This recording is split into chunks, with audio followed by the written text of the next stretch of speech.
everyone. Hope you are all doing good. One of my friends wanted a little insight into handwriting, so that's the topic I picked for today. Now, handwriting is not just in our hands. There's so many things involved in the handwriting. What can be the issues regarding handwriting which you might face, or the teachers might face, or the kid might face?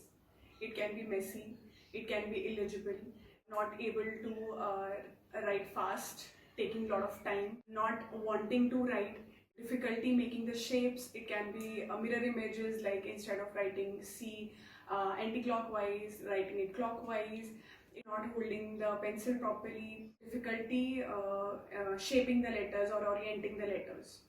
Now, what can be the reasons behind the handwriting which is not very acceptable? It can be poor body awareness, it can be not understanding the left or right-handedness of the body, eye-hand coordination, it can be weak hand muscles, it can be weak shoulder muscles, weak core, it can be attention, memory, visual perception, that child is not able to perceive the letters properly, posture control, it can be orientation of the letters, or learning how to the letters formation is there. So these are some of the issues, and another big issue which sometimes child faces and we kind of don't understand is ergonomics.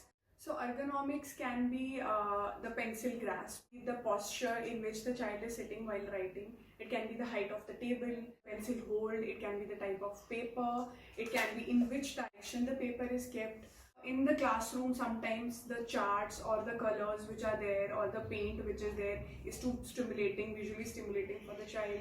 That's why they are not able to write or concentrate there. So these are the ergonomical aspect of the handwriting, which sometimes gets ignored because every child is unique and every child might show it differently. Some child might like that height or certain height, some are tall, some are short. So that becomes an ergonomical problem especially in the classrooms, because at home you can still manage these things. There are certain pre-writing skills which can be started before the school, or in the early years of the school. Like for example, dot to dot joining, then directionality, teaching the child which is right, which is left, the orientation to the alphabets. If the child is not able to understand the orientation or right and left, that's why they write the mirror images in the opposite direction, alphabets, etc. Then able to recognize the similarities and differences. Then the hand dominance. Hand dominance is one thing which the brain decides. So if the child is left hand dominant, it's okay. Don't make them write from the right side. Then the pencil grasp. That is another thing which you can work as a pre-writing skill that should be proper. This is the tripod grasp. I'll also share some another videos or pictures regarding this. In this also the child uses the wrist movement more for writing. These are the type of grasps in which dynamic tripod is one of the best type of grasp. Then understanding the which direction, adequate sitting posture, working on this stability and these things. Working on the activities in which they have to cross the midline, because that also makes these muscles stronger, and they need these activities to work on the handwriting or develop this strength. Then orientation in which the paper is kept. Then also bilateral integration, that is both the hands working together, is also very important. So with one child, that child holds the paper and with the other hand he writes. So these are the things which you can work on. Cash throw works with the bilateral integration and stuff. Now, why spend time on handwriting? Because if the child handwriting is good, they will focus more on content instead of the mechanical part of handwriting. If the handwriting is not good, the examiner who is checking the paper, generally the focus goes on reading the part instead of the content written, and that affects the numbers. It helps the child, motivates the child. I have had bad handwriting and I have been scolded all my life for bad handwriting. My grades have been affected because of my handwriting. So somewhere the grades, the content and these things get better if the handwriting is good. Now, how we grade the handwriting? The handwriting is graded by the letter formation, the alignment from the line in respect to the line, then spacing between the letters, the size of the letters if it is same or some small, some large, or the slant of the letters and the quality. Now in some schools they have manuscript handwriting, in some they have cursive handwriting. My take on this is that just follow one pattern. I think boards are following one, some boards are following the other.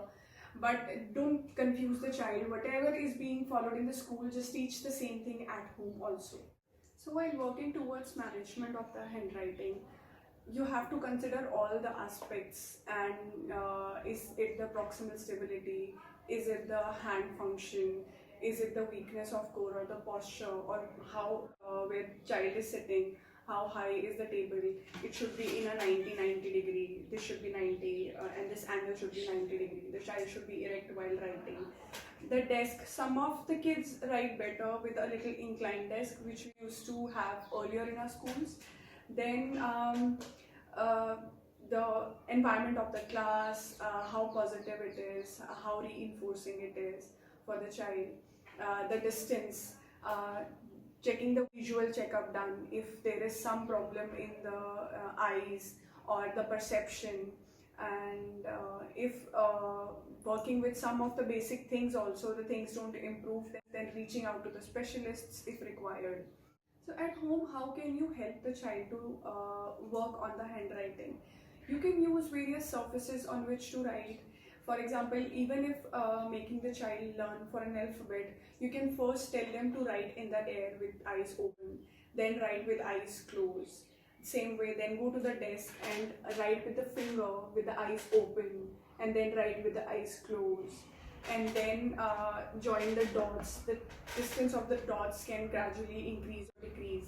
If the child, for example, instead of writing C like this, is writing like this, then you can make the dots in the number form 1, 2, 3, 4, 5, so that he has to follow a number.